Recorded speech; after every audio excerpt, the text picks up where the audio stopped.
إن الحمد لله نحمده ونصلي على رسوله الكريم.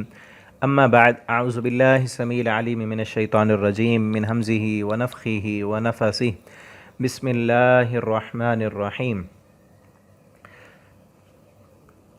ألم يأتهم نبأ الذين من قبلهم قوم نوح وعاد وثمود وقوم إبراهيم وأصحاب مدين والمؤتفكات أتتهم رسلهم بالبينات فما كان الله ليظلمهم ولكن كانوا أنفسهم يظلمون. ترجمہ قرآن کے سبق میں آج انشاءاللہ سورہ توبہ آیت نمبر 70 سے پڑھیں گے. اور جیسا کہ میں نے آپ کو بتایا تھا کہ یہاں پر جو واقعات چل رہے ہیں، منافقین کا تذکرہ ہو رہا تھا پیچھے.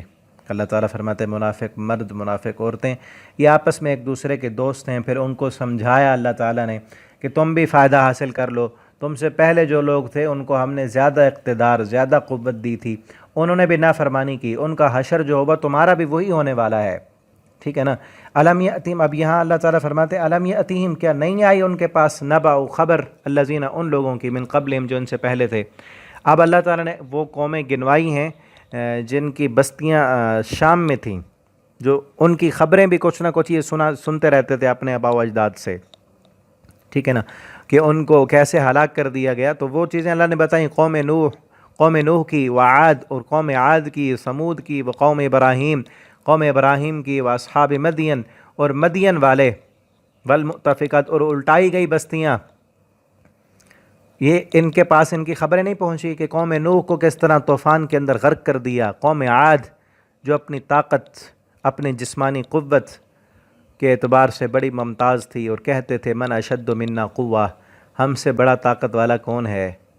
ان کو ہم نے ہوا کے ساتھ، ٹھنڈی تیز اور تند ہوا کے ساتھ ان کو ہلاک کر دیا.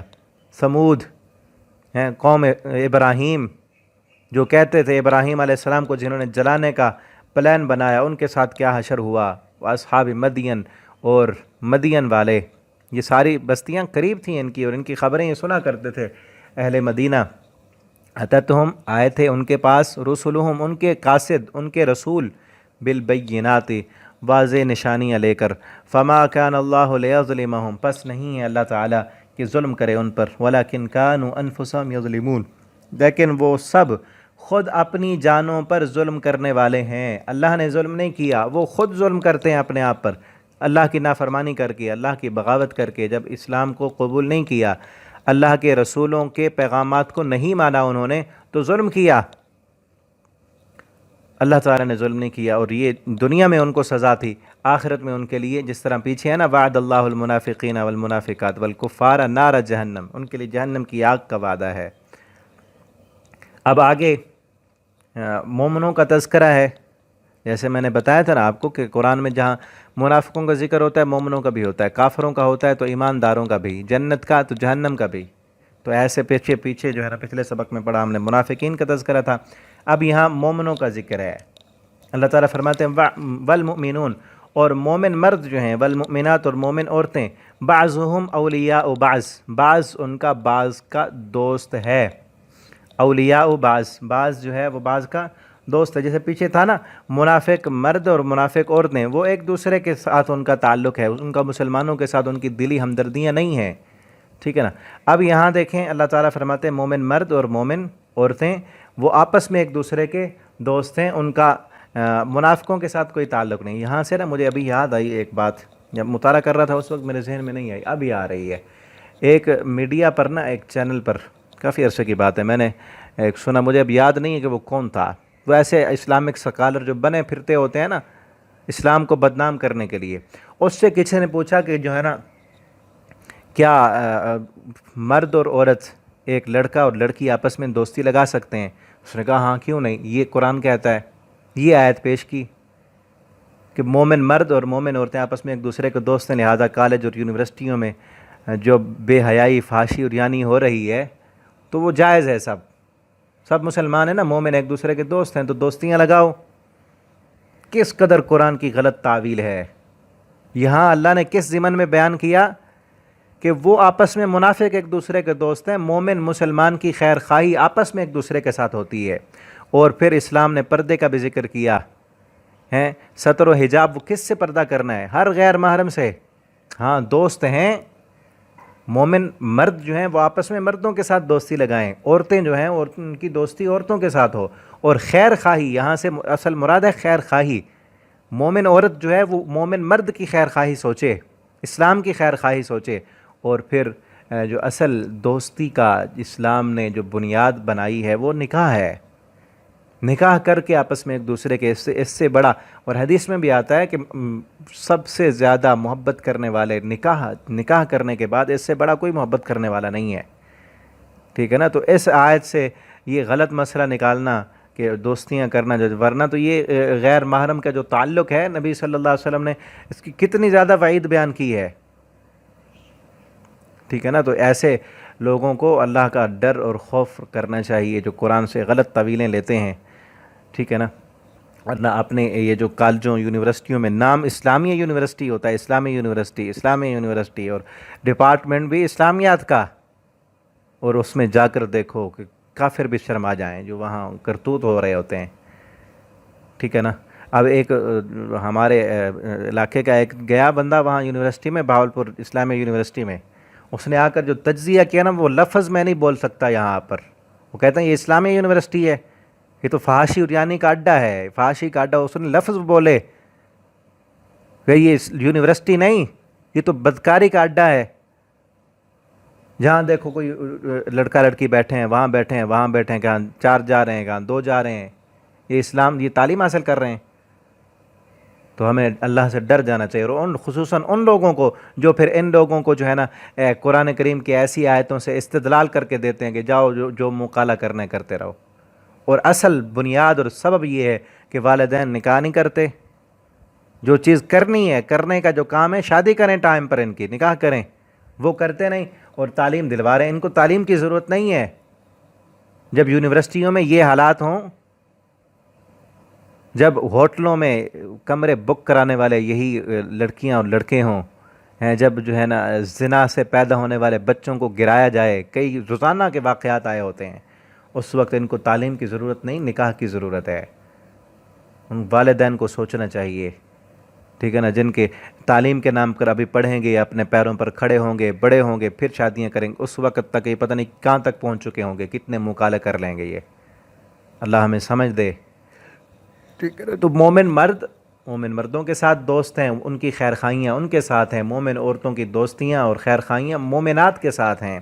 بعضهم من بعض یأمرون بالمعروف، وہ حکم دیتے ہیں نیکی کا، وینہون، وہ دوستی کس لیے ہوتی ہے؟ آگے تفصیل بھی کر دیا، یأمرون بالمعروف، وہ نیکی کا حکم دیتے ہیں، ٹھیک ہے۔ اب ایک مرد کی عورت کے ساتھ، غیر محرم عورت کے ساتھ دوستی، یہ خود بذات خود ہے ہی غلط کام، ٹھیک ہے نا۔ نبی صلی اللہ علیہ وسلم نے فرمایا کوئی بھی مرد کسی عورت کے ساتھ علیحدہ ہوتا ہے تو تیسرا وہاں شیطان ہوتا ہے، وہ گناہ کراتا ہے۔ اور آپ صلی اللہ علیہ وسلم نے فرمایا کہ آنکھ کا زنا دیکھنا ہے، کان کا زنا سننا، شہوت کی باتیں سننا، زبان کا زنا شہوت کی باتیں کرنا، ہاتھ کا زنا ٹچ کرنا، اور شرمگاہ جو ہے وہ اس کی تصدیق کر دیتی ہے، تکذیب کر دیتی ہے۔ غیر محرم عورت کو دیکھنا شہوت کی نظر سے زنا ہے۔ اور مومن کی دوستی کس لیے ہوتی ہے؟ کہ وہ زنا سے روکے، بد نظری سے روکے، وہ گناہوں سے روکتے ہیں۔ مومن کی دوستی آپس میں ہوتی ہے، مومن عورت کی دوستی مومن عورت کے ساتھ ہے تو وہ کس لیے ہے؟ کہ وہ اس کو روکے بے پردگی سے، وہ اس کو روکے غلط تعلقات سے، وہ تو اس لیے ہے، دوستی ہے اس لیے۔ یأمرون بالمعروف، وہ نیکی کا حکم دیتے ہیں۔ اور ابھی مجھے سے نا ایک دوست تھے، وہ پوچھنے لگے، یونیورسٹی میں پڑھتے تھے، تو وہ کہتے ہیں کہ میں نا یونیورسٹی میں میری جو کلاس فیلوز ہیں، میں کسی کے ساتھ دوستی لگا لوں، اب اس کا ذہن دیکھو، شیطان کہاں، جو دیندار ہوتے ہیں نا ان کو اسی طرح کا وہ شیطان وہ ڈالتا ہے۔ وہ کہتے ہیں میں نا دوستی اس لیے لگاتا ہوں کہ ہو سکتا ہے کہ یہ جو میری دوست ہوگی وہ کسی غلط لڑکے کے ساتھ دوستی نہ لگا لے، میں اس کو اس لیے اپنے ساتھ دوستی میری ہوگی تو وہ کسی اور غلط لڑکے سے دوستی نہیں لگائے گی، اور ہم ایک دوسرے کو جو ہے نا وہ پڑھائی میں، تعلیم میں ایک دوسرے کی معاونت کریں گے، اور نیت میری یہ ہوگی کہ اس کو میں جو ہے نا دین سکھاؤں گا یا دین کی طرف لاؤں گا، یہ کسی غلط لڑکے سے دوستی نہیں لگائے گی۔ اب کیسا اس کو شیطان نے کیا، شروع میں یہی ہوگا، پھر ہو ہی نہیں سکتا کہ ایک لڑکا اور لڑکی ان کی دوستی ہو اور وہ غیر محرم ہو اور پھر برائی نہ ہو۔ نبی صلی اللہ علیہ وسلم کا فرمان ہے ایک لڑکا اور لڑکی جب علیحدہ ہوتے ہیں تیسرا شیطان آتا ہے، ان کی دوستی میں تیسرا شیطان ہوتا ہے، چاہے وہ فون پہ بات کر رہے ہوں، وہ کہیں اکیلے ہوئے ہوں، تیسرا شیطان آ کر بہکاتا ہے ان کو، دل میں غلط خیالات ڈالتا ہے، کیونکہ اللہ نے سسٹم نظام ہی ایسا رکھا ہے، ایک جنس دوسری جنس کی طلب رکھتی ہے، ٹھیک ہے نا، وہ نکاح نہیں ہوگا تو پھر غلط بدکاریاں ہوں گی۔ تو میں نے ان سے کہا کہ بھائی محترم، اللہ تعالیٰ نے، آپ دوستی کی بات کرتے ہیں، ساتھ بیٹھ کے پڑھنے کی بات کرنی ہے، اللہ تعالیٰ نے فرمایا قل للمؤمنین، آگے پڑھیں گے ہم، قل للمؤمنین یغضوا من ابصارہم، مومن مردوں سے کہو کہ اپنی نگاہیں بھی نیچی رکھیں، نظر اٹھا کے بے پردہ عورت کو دیکھنا بھی نہیں ہے، دیکھیں گے ایک نظر تو معاف ہے، نبی صلی اللہ علیہ وسلم نے فرمایا ایک نظر معاف ہے، دوبارہ گور کر دیکھتے رہیں گے ان کو تو زنا شمار ہوگا۔ اسی طرح مومنہ عورتوں سے بھی کہا، چاہے وہ نقاب کر کے آنکھیں پھاڑ پھاڑ کے دیکھتی رہیں مردوں کو تو غلط ہے۔ آپ نے فرمایا قل للمؤمنات یغضضن من ابصار، مومنہ عورتوں سے کہیں کہ نگاہیں نیچی رکھیں، ٹھیک ہے نا، یأمرون بالمعروف، وہ ان چیزوں کا حکم دیتے ہیں کہ بھائی اپنی نظروں کی حفاظت کرو، نگاہیں پاک رکھو۔ یہ مومن کی دوستی ہوتی ہے کہ مومن دوسرے مومن کو کیا کہتا ہے کہ بد نظری نہ کرو، نگاہوں کی حفاظت کرو، اپنے فیس بک پر، واٹس ایپ پر، نیٹ پر جو ہے بے پردہ عورتوں کی تصویریں، فحاشی اور یعنی کہ کلپ، فلمیں، گانے، ڈرامے یہ نہ دیکھا کرو، اللہ کی نافرمانی ہے، ٹھیک ہے نا۔ یأمرون بالمعروف، نیکی کا حکم دیتے ہیں، گناہوں سے منع کرتے ہیں، ویقیمون الصلاۃ، نماز قائم کرتے ہیں، ویؤتون الزکوٰۃ، زکوٰۃ دیتے رہتے ہیں، ویطیعون اللہ ورسولہ، اور اطاعت کرتے ہیں اللہ اور اس کے رسول کی، اولئک سیرحمہم اللہ، یہی لوگ ہیں ان قریب رحمت کرے گا اللہ تعالیٰ ان پر، ان اللہ عزیز حکیم، بے شک اللہ تعالیٰ غالب ہے اور حکمت والا ہے۔ وعد اللہ المؤمنین، وعدہ اللہ کا ان مومن مردوں سے اور مومن عورتوں سے، جنات، باغات کا، تجری من تحتها الانہار، جاری ہیں ان کے نیچے الانہار، نہریں، خالدین فیہا، ہمیشہ رہیں گے وہ اس میں، ومساکن طیبہ، اور گھر ہیں پاکیزہ، ان کے پاکیزہ گھر ہیں، فی جنات عدن، جنات عدن، ہمیشہ رہنے والی جنت میں، باغات میں، ایسے باغات، ایسے مکان جو ہمیشہ رہیں گے۔ یہ دنیا ہمیشہ کا گھر نہیں ہے، یہ دنیا ہمیشہ کا گھر نہیں ہے، اور یہ سکون کی جگہ بھی نہیں ہے۔ ابھی کل جامعہ میں جہاں میں پڑھاتا ہوں ترجمہ کلاس میں ایک اسٹوڈنٹ مجھے کہنے لگے، کوئی بات ہوئی، ہمارے ایک دوست ہیں کچھ جماعتی ساتھی، انہوں نے پلازا بنایا ہے، تو کہتے ہیں انہوں نے پلازا بنا لیا، اب ان کے مزے ہیں، اب ان کا سکون ہی سکون ہے۔ تو میں نے کہا بھائی بیٹا یہ سکون کی جگہ نہیں ہے دنیا، آپ ان سے جا کر پوچھو جنہوں نے پلازا بنا لیا ہے نا، ہم یہاں بیٹھ کے کہتے ہیں ان کے اب اتنی دکانیں بن گئی، پلازا بن گیا، اب مزے ہیں ان کے، وہ کہتے ہوں گے ایک اور بھی بن جائے، ان کے ذہن میں کیا ہوگا ایک اور بھی بن جائے، وہ سوچتے ہوں گے کہ یہ جو جامعہ میں بیٹھ کے پڑھ رہے ہیں نا، ان کو کیا ٹینشن ہے، ان کو کیا پریشانی ہے۔ اب آگے سے وہ طالب علم مجھے کہنے لگا کہ ان کو کیا پتہ کہ ہمیں کیا کیا پریشانیاں ہیں، یہاں آئیں تو ان کو پتہ چلے۔ تو میں نے کہا آپ ان کے پاس جا کر پوچھیں تو پتہ چلے کہ ان کو کتنی پریشانیاں ہیں، ٹھیک ہے نا۔ تو دنیا سکون کی جگہ نہیں ہے، دور کے باغ سہانے، جیسے ہم کہتے ہیں نا دور کے باغ سہانے، دور سے کوئی بندے کو دیکھے نا اس کے حالات اوپر سے تو پتہ چلتا ہے بس یہ تو عیش و آرام میں ہوگا نا۔ اللہ نے عیش و آرام کی جگہ جنت بنائی ہے، وہاں جانے کی، میں نے ان سے بھی کہا طالب علموں سے کہ آپ کیا کریں، جنت میں جانے کی کوشش کریں، جلدی جلدی تیاری کریں مرنے کی، جلدی جلدی مرنے کی تیاری کریں، مرنا ہے، ہم سب نے جانا ہے، تو اس کی تیاری کریں قرآن پڑھ کے۔ اصل جو سکون کی جگہ، ہم دنیا کو سکون کی جگہ بنانا چاہتے ہیں، یہ سکون کی جگہ نہیں ہے۔ وَمَسَاكِنَ طَيِّبَةً فِي جَنَّاتِ عَدْنٍ، پاکیزہ مسکن، سکون کی جگہ، وہ جنت ہے، ہمیشہ کا ٹھکانہ، اس کو بنانے کی فکر کریں۔ وَرِضْوَانٌ مِّنَ اللَّهِ اکبر، اور سب سے بڑی چیز وہاں ہوگی اللہ کی رضا، وَرِضْوَانٌ مِّنَ اللَّهِ، رضامندی اللہ کی اکبر سب سے بڑی ہوگی۔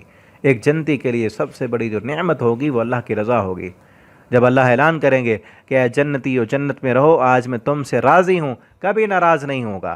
اللہم انا نجعلنا منہم، اللہ ہم سب کو تو ہمیں ان لوگوں میں شامل کر دے کہ ہمیں اللہ کی رضا مل جائے۔ نبی صلی اللہ علیہ وسلم دعا کرتے تھے، اللہم انا نسألک رضاک والجنہ وما قرب الیہا من قول وعمل ونعوذ بک اللہم من سخطک والنار وما قرب الیہا من قول وعمل، ٹھیک ہے نا۔ تو یہ دعا کیا کریں، ذالک هو الفوز العظیم، یہ بڑی کامیابی ہے، سب سے بڑی کامیابی یہی ہے۔ دنیا کے ہم نے جو کامیابی کے معیار بنائے ہیں، فلاں ڈگری مل جائے، فلاں جگہ پہ گھر بن جائے، فلاں جگہ پہ شادی ہو جائے، اتنا بینک بیلنس بڑھ جائے، گاڑی مل جائے، یہ ہو جائے، یہ کوئی کامیابی نہیں۔ یہ ساری چیزیں مل بھی جائیں، سیاست میں بڑا مقام مل گیا، ووٹر زیادہ ہیں، عہدے ہیں، سب کچھ ہے، دنیا کی ریل پیل ہے، دولتیں ہیں، مل بھی جائیں تو کتنا عیاشی آرام کیا کر لیں گے؟ کتنے دیر، کتنی زندگی ہے؟ 50 60 70 سال، اس کے بعد بوڑھا، موت، مرنے کے بعد اصل زندگی تو یہ ہے، یہ بڑی کامیابی۔ اللہ تعالی ہمیں اس کامیابی کو حاصل کرنے کی توفیق دیں، اللہ اپنی رحمتوں سے ہمیں جنت کا مہمان بنا دیں۔ آخر دعوانا ان الحمد للہ رب العالمین۔